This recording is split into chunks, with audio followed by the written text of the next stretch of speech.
রাসূল সাল্লাল্লাহু আলাইহি সাল্লাম বলেন, কুলু মিন জাওয়ানিবিহা ওয়ালা তাকুলু বিন ওয়াসতিহা ফাইনাল বারাকাতা তানজিলু ওয়াসতিহা। পাশ থেকে খাও, মধ্যে থেকে খেও না, কেননা মধ্যে বরকত নাজেল হয়। সম্মানিত দিনী ভাই বোন, ভুলেও কখনো আপনার স্ত্রী যেন ভাতের পাতিলের মাঝামাঝিতে চামচ না ডুবায়। ভুলেও কখনো আপনি গামলার মাঝামাঝিতে চামচ ডুবিয়ে ভাত উঠাবেন না। উঠালে বরকত কমবেই, কাউকে বলা লাগবে না, এমনিতেই বরকত কমে যাবে, কাউকে বলার অপেক্ষা রাখে না। রাসূল সাল্লাল্লাহু আলাইহি ওয়াসাল্লাম বলেন, জনৈক ব্যক্তি এসে বলছেন, আল্লাহর নবী, নাহনু নাকুলু ওয়ালা নাশবাউ, আমরা খাই কিন্তু আমরা তৃপ্তি পাই না, আমরা খাই কিন্তু আমরা তৃপ্তি পাই না। তখন আল্লাহ রাসূল বলছেন, তাসতামিউনা আলা তাআমিকুম ওয়া তাতাফাররাকুন, তোমরা একসাথে খাও না ভিন্ন ভিন্ন অবস্থায় খাও। যে সম্মানিত দিনী ভাই বোন, আজকের বক্তব্যের মধ্যে এই অংশ সবচেয়ে জরুরি। আল্লাহর নবী বলছেন যে তোমরা ভিন্ন ভিন্ন খাও না একসাথে খাও। তখন সাহাবী বলছেন, না তাফাররাকু, আমরা ভিন্ন ভিন্ন খাই।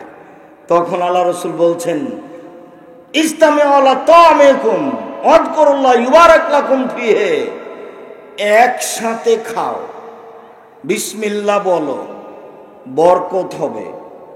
একসাথে খাওয়া মানে ছেলে মেয়ে বৌমা আহাল পরিবার সবাই একসাথে খেতে বসবেন।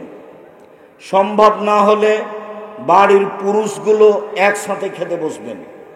ভিন্ন ভিন্ন খেতে বসলে বরকত উঠে যাবে, এটাই চূড়ান্ত। একসাথে না খেলে ভাতের পাতিলে তরকারির পাতিলে বরকত থাকবে না, এটাই চূড়ান্ত।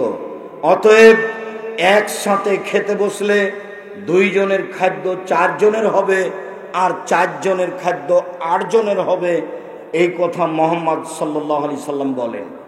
ভুলেও কখনো যে যারা ওই বৈঠকি দান উঠাতে গেছে, আপনি তাদের সাথে উঠে গিয়ে নিজের পরিবেশটা নষ্ট করবেন না। আমি এখনো কথা শেষ করিনি, আমি এক পর্যায়ে আছি।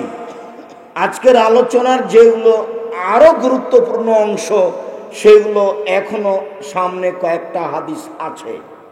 সম্মানিত দিনী ভাই বোন, রাসূল সাল্লাল্লাহু আলাইহি ওয়াসাল্লাম বলেন, একসাথে বসে খাও, তাহলে বরকত হবে। ভিন্ন ভিন্ন সময়ে খায়ও না, নইলে বরকত উঠে যাবে। আবু হুরায়রা রাদিয়াল্লাহু তাআলা আনহু বলেন, মা বা রাসূলুল্লাহ সাল্লাল্লাহু আলাইহি ওয়াসাল্লাম তামান কাত্ত ইনিস্তাহু আকালাহু ওয়া ইন কারাহু তারাকাহু। আল্লাহর নবী খেতে বসে কোনোদিন খাদ্যের নিন্দা করেননি। বলেননি তরকারিতে লবণ বেশি হয়েছে, বলেননি ভাত জ্বলে গেছে। খেতে বসে খাদ্যের নিন্দা করা হবে না। ভালো লাগলে খেতে হবে, নইলে ছেড়ে দিতে হবে। পরে স্ত্রীর সাথে পরামর্শ করতে হবে, খাওয়ার সময় নয়। আনাস রাদিয়াল্লাহু তাআলা আনহু বলেন, মা কালান নবী সাল্লাল্লাহু আলাইহি সাল্লাম আলা খেওয়ানিন ওয়ালা খুবজালাহু মুরাক্কাক ওয়ালা আকানা লাহু মুরাক্কাক। আল্লাহর নবী কখনো চেয়ার টেবিলে বসে খাননি। আল্লাহর নবীর জন্য কখনো অনেকগুলি বাটিতে সারিবদ্ধ করে তরকারি খাদ্য সাজানো হয়নি। আল্লাহর নবী কখনো চিকন আটার রুটি খাননি। কিলালে কাতাদা রাদিয়াল্লাহু তাআলা আনহুকে বলা হলো, আলা ইশাইনি একল, আল্লাহর নবী কিসের উপরে খেতেন? তিনি বললেন, আলা সফর, দস্তরখানে বসে খেতেন। জরুরি, যদি বিছানে বসে খান দস্তরখান বিছাবেন, যদি মেঝেতে বসে খান মাদুর বিছাবেন। আগে আপনার বাপ মা দাদা দাদি যেভাবে খেতেন সেভাবেই খেতে হবে, এটাই সুন্নাত। চেয়ার টেবিলে আল্লাহর নবী কোনোদিন বসে খাননি। চেয়ার টেবিলে খাওয়া আমরা হারাম না বললেও পছন্দ নয় এ কথাই বলছি। সম্ভবপর চেয়ার টেবিলে বসে খাওয়া এড়িয়ে চলবেন। সম্ভবপর বসে খাওয়ার চেষ্টা করবেন। সম্ভবপর তরকারির আইটেম কম করার চেষ্টা করবেন। সম্ভবপর কম খাওয়ার চেষ্টা করবেন। সম্মানিত দিনী ভাই বোন, মিকদাদ ইবনে মাদি কারাব রাদিয়াল্লাহু তাআলা আনহু বলেন, রাসূল সাল্লাল্লাহু আলাইহি সাল্লাম বলেছেন, কিলু তামাকু বিআবরাকাকুম ফিহি, খাদ্য মেপে রান্না কর, বরকত দেওয়া হবে। আমাদের দেশের মা চাচিরা বোনেরা যখন রান্না করে তখন এক মুষ্টি চাউল তুলে নেয়, চাউলটা মেপে রান্না করে। কিন্তু যখন রুটি বানায় তখন আটা মেপে নেয় না, হাত পরিমাণে উঠিয়ে নেই, মনে করে 4টে রুটি হবে, আমাদের হয়ে যাবে। জি না, আটাও মেপে নিতে হবে, চাউলও মেপে নিতে হবে, মেপে নিয়ে রান্না করতে হবে, তাতে বরকত হবে। এই কথা মুহাম্মদ সাল্লাল্লাহু আলাইহি সাল্লাম বলেন, হাদিস বুখারী মুসলিম। মেপে রান্না করতে হবে। জুহাইফা রাদিয়াল্লাহু তাআলা আনহু বলেন, আল্লাহর নবী বলছেন, লা আকুলু মুত্তাকিয়ান, আমার জীবনে আমি কোনোদিন হেলান দিয়ে খাইনি। খাওয়ার নিয়ম, আমার জীবনে আমি কোনোদিন হেলান দিয়ে খাইনি। হেলান দিয়ে খাওয়া কাকে বলে? পিঠটা পিছনের দিকে লাগিয়ে খাওয়ার নাম হেলান দিয়ে খাওয়া। বাম হাত মাটিতে লাগিয়ে খাওয়ার নাম হেলান দিয়ে খাওয়া। ডান হাত মাটিতে লাগিয়ে খাওয়ার নাম হেলান দিয়ে খাওয়া। মোল্লা আলী কারি হানাফি ব্যারিস্টার মেসকাতের ব্যাখ্যায় লিখেন যে 4 জানু হয়ে বসে খাওয়া হচ্ছে হেলান দিয়ে খাওয়া। ডান পা বাম দিকে, বাম পা ডান দিকে করে পিছন নিতম্ব মাটির উপরে রেখে খাওয়া হচ্ছে হেলান দিয়ে খাওয়া। কেন? এইভাবে খেলেও পেটটা ফাঁকা থাকবে, মানুষ বেশি খেতে পারবে। তাহলে কিভাবে বসতে হবে?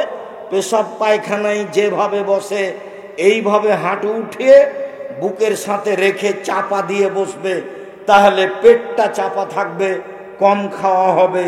এটাই হলো বসার নিয়ম। তাহলে আর হেলান দেওয়া হলো না, এই কথা তিনি বলেন।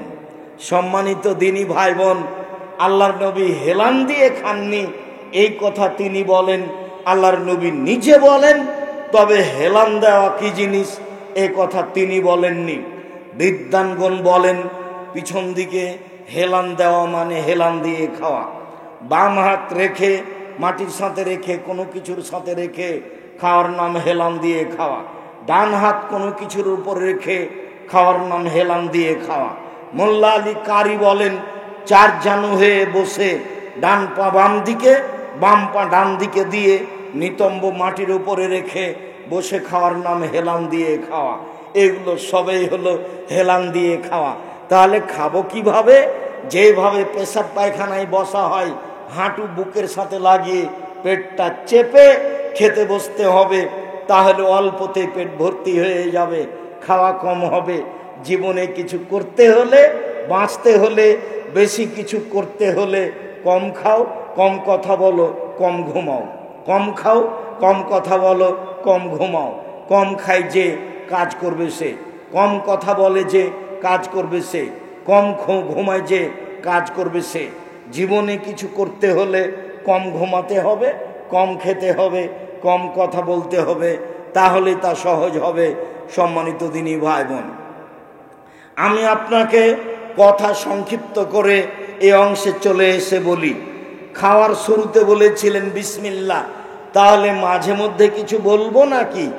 যারা তাবলীগ করে তারা বলে যখন খেতে থাকবে নিবে, প্রয়োজন আছে ততক্ষণ বলবে সুবহানাল্লাহ, আর যখনই বলবে আলহামদুলিল্লাহ তখন মানে হলো আর নিবে না। জি না, এটা নয়।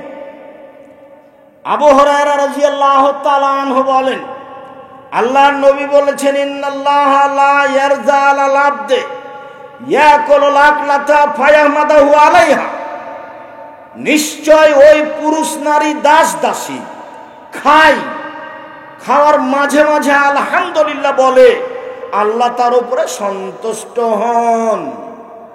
ওয়া ইয়াশরাবু শারবা ফায়াহমাদা আলাইহা, পানি পান করে মাঝে আলহামদুলিল্লাহ বলে, তার উপরে আল্লাহ সন্তুষ্ট হন। তাহলে পানি 3 শ্বাসে পান করতে হয় বা 2 শ্বাসে পান করতে হয়, একটানা পান করবেন না। দাঁড়িয়ে পান করা নিষেধ, দাঁড়িয়ে খাওয়া নিষেধ। তবে জমজমের পানি বসে খাবেন, দাঁড়িয়ে খাবেন। আল্লাহর নবী জমজমের পানি দাঁড়িয়ে খেয়েছেন। ইবনে আব্বাস বলেন, ফাতাইতু ইলান নবী সাল্লাল্লাহু আলাইহি সাল্লাম বিদালবিন ফাশারাবা মা জমজম ওয়া কায়েম। আল্লাহর নবীর কাছে বালতিতে করে জমজমের পানি নিয়ে আসলাম, তিনি পানি পান করলেন দাঁড়িয়ে। আল্লাহর নবী বলছেন, খায়রু মাইনাল ওয়াজিলার যে মাও জমজম, মাটির ওপরে যেটা সবচেয়ে দামি পানি সেটা হচ্ছে জমজমের পানি। আল্লাহর নবী বলেন, মাও জমজম লিমা শরবালাহু, জমজমের পানি যে উদ্দেশ্যেই খাবে সেটাই পূর্ণ হবে। আবু জার গেফারি রাদিয়াল্লাহু তাআলা আনহু বলেন, আমি একটানা 19 দিন জমজমের পানি খেয়ে থাকলাম, কোনো খাদ্য খাইনি। তাতে সাওকানাত বাতনি, আমার পেটটা মোটা হয়ে যায়, চামড়া জড়ো জড়ো হয়ে যায়। তামিন ও সাকম ও সেফা ও সাকমিন।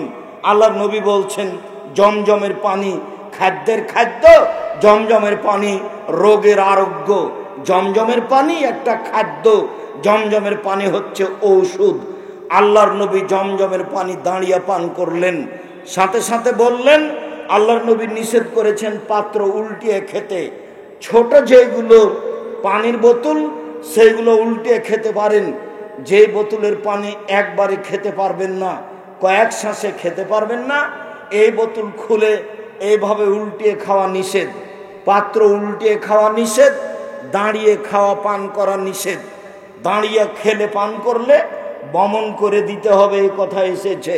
বমন না করলেও খাওয়া অপছন্দ, পান করা অপছন্দ দাঁড়িয়ে। সম্মানিত দিনী ভাই বোন, 3 শ্বাসে পানি পান করবেন। আবু আইয়ুব আনসারী রাদিয়াল্লাহু তাআলা আনহু বলেন, এই অংশ খুব গুরুত্ব সহকারে শুনবেন। যারা দোকানপাটে দাঁড়িয়ে আছেন, দাঁড়িয়ে থাকলেও কিছুক্ষণ এই দিকে লক্ষ্য করেন। যারা চলমান আছেন তারা একটু দাঁড়িয়ে কথাগুলি খেয়াল করেন। আবু আইয়ুব আনসারী বলেন, আল্লাহর নবী যখনই খাওয়া শেষ করতেন, যখনই পান করা শেষ করতেন, তখনই বলতেন, আলহামদুলিল্লাহিল্লাযী আতআমা ওয়া সাকা ওয়া সাওয়াগাহু ওয়া জাআলা লাহু মাখরাজা। ওই আল্লাহর প্রশংসা যে আল্লাহ খাওয়ালো, পান করালো, সুন্দরভাবে পেট থেকে বের করে দিল, সে আল্লাহর প্রশংসা। উমামা বাহেলি রাদিয়াল্লাহু তাআলা আনহু বলেন, আল্লাহর নবী যখন খাওয়া শেষে দস্তরখান উঠাতেন তখন বলতেন, আলহামদুলিল্লাহ হামদান কাসিরান তাইয়িবান মুবারাকান ফি গায়রা মাকফিন ওয়ালা মুআদ্দাইন ওয়ালা মুস্তাগনান আনহু রাব্বানা। ওই আল্লাহর প্রশংসা, আল্লাহর প্রশংসা খুব, আল্লাহর প্রশংসা বরকতময়, মঙ্গলময়। হে আল্লাহ, তোমার এই খাদ্য থেকে আমি নিজেকে মুখাপেক্ষীহীন মনে করতে পারি না। আল্লাহ, আমি তোমার এই খাদ্য থেকে নিজেকে সরাতে পারি না। আল্লাহ, তোমার এই খাদ্য আমি ত্যাগ করতে পারি না। খেতে বসে আল্লাহ রাসূল বলতেন, আল্লাহুম্মা বারিক লানা ফিহি আতিমনা খায়রান মিনহু। আল্লাহ, যে খাদ্য এখন দিয়েছো তাতে বরকত দাও, এরপরে যেটা খাদ্য দিবা সেটা তার চেয়ে যেন ভালো হয়। সম্মানিত দিনী ভাই বোন, আনাস রাদিয়াল্লাহু তাআলা আনহু বলেন, আল্লাহর নবী বলেছেন, মান কালা বাদাল আকলে, যে ব্যক্তি খাওয়া পান করার পরে বলবে, এখন যেটা বলতে যাচ্ছি এটা একটা ব্যতিক্রম দোয়া। খাওয়ার শেষে এই দোয়া পড়লে যে অতীতের সব পাপ ক্ষমা হয়ে যায়, এটা একটা ব্যতিক্রম বিবরণ। আল্লাহ নবী বলছেন, কেউ যদি খাওয়ার শেষে বলে, আলহামদুলিল্লাহিল্লাযী আতামানি হাজা তাআমা ওয়া রাযাকানিহি মিন গায়রি হাওলিন মিন্নি ওয়ালা কুওয়া, সে আল্লাহর প্রশংসা। যে আল্লাহ এই খাদ্য খাওয়ালো, যে আল্লাহ নড়াচড়া করা শক্তি নেই এর সত্ত্বেও আমাকে খাওয়ালো, পান করালো, সে আল্লাহর প্রশংসা। এটুকু পড়লে গফিরাল্লাহু মা তাকাদ্দামা মিন জামবিহি, আগেকার সব পাপ ক্ষমা। আব্দুর রাজ্জাক সাহেব, এত দোয়া কি আর আমরা জানি? তো দোয়ার বইটা বাড়িতে নেই। 150-200 টাকা আমি লক্ষ লক্ষ টাকা পয়সা খরচ করে ছাপালাম, আর আপনি তাকে স্বাভাবিক মনে করলেন? কে বড় লাভবান, কে বড় ক্ষতিগ্রস্ত? দোয়া, আদর্শ পরিবার, আদর্শ নারী, সাথে সাথে আপনার ওই রাসূলের ওই নামাজের উপরে বইটি, রাসূল সাল্লাল্লাহু আলাইহি ওয়াসাল্লামের সলাত বনাম প্রচলিত সলাত, আর আব্দুল্লাহর আম্মার লিখা সম অধিকার নয় মর্যাদা চাই। আমরা মহিলা সম অধিকার চাই না, আমরা মর্যাদা চাই। আব্দুল্লাহর আম্মার লিখা কেন এই নির্যাতন, কি তার প্রতিকার? আমরা মহিলা মানুষ কেন নির্যাতিত হব, এর প্রতিকার কি হতে পারে? কবর থেকে মোমর্ষ পর্যন্ত, মোমর্ষ থেকে কবর পর্যন্ত তারই লিখা। বেগম রোকিয়ার সব কিছু আজকে মানুষের চোখে দর্পণে। বেগম রোকিয়া লিখেছে অবরোধবাসিনী, আমরা মহিলা নাকি অমরোধবাসিনী। তখন আব্দুল্লাহ আম্মা লিখেছে কেন হব অবরোধবাসিনী, আমরা কেন অবরোধবাসিনী হব, বইয়ের নাম কেন হব অবরোধবাসিনী? আপনি দিনী বোন, আপনার জন্যই তো এসব বই পুস্তক ছিল। আপনি নিজেকে ভুল বুঝিয়েন না, নিজেকে মুসলমান মনে করে কাজ করতে থাকেন, বলা ভালো হবে। আজকের শেষ হাদিস, আজকের শেষ দোয়া দেখেন তো, এই দোয়া আপনার মনে আছে কিনা? আব্দুল ইবনে বুসর বলছেন আল্লাহর নবী আমাদের বাড়িতে আসলেন, এই হাদিসে যে কয়েকটা কাজ প্রমাণ হয় সবটা আপনাকে করতে হবে। ফাক্কাররাবনা ইলাইহি তোয়ামা, তিনি আসলেই আমরা তার কাছে খাদ্য পেশ করলাম, তিনি খেলেন। ফাউতিয়া বিত্তামার, তারপর তার কাছে ফল নিয়ে আসলাম, তিনি ফল খেজুর খেলেন। তারপরে পানি দেওয়া হলো, তিনি পানি পান করলেন। যখন পানি পান করা শেষ হলো, আমার আব্বা তার গাধার লাগামটা ধরে নিয়ে বললেন উদুল্লাহ লানা, আপনি আমাদের জন্য একটু দোয়া করে দেন। তার মানে খাওয়া শেষে যাচ্ছেন, আমাদের জন্য দোয়া করে দেন। মনে হচ্ছে যেন সাপাহার কানসাটের 5 ওয়াক্ত সলাতের পরে দোয়া করে দিতে হবে বাধ্য। আল্লাহর নবীকে বলছেন দোয়া করে দেন। আল্লাহ রাসূল বলছেন আল্লাহুম্মা বারিক লাহুম ফিমা রাযাকতাহুম ওয়াগফির লাহুম ওয়ারহামহুম, আল্লাহ এদের তুমি যে রুজি দিয়েছো তাতে বরকত দাও, তুমি এদের ক্ষমা করো, এদের প্রতি দয়া করো। সম্মানিত দিনী ভাই বোন, মানুষ বাড়িতে আসলে খেতে দিবেন, খাওয়ার পরে ফল দিবেন, ফল শেষে পানি দিবেন, এরপরে মানুষকে দোয়া করার জন্য বলবেন। যাকে খেতে দিবেন তাকে একটু নিজের জন্য দোয়া করার জন্য বলবেন।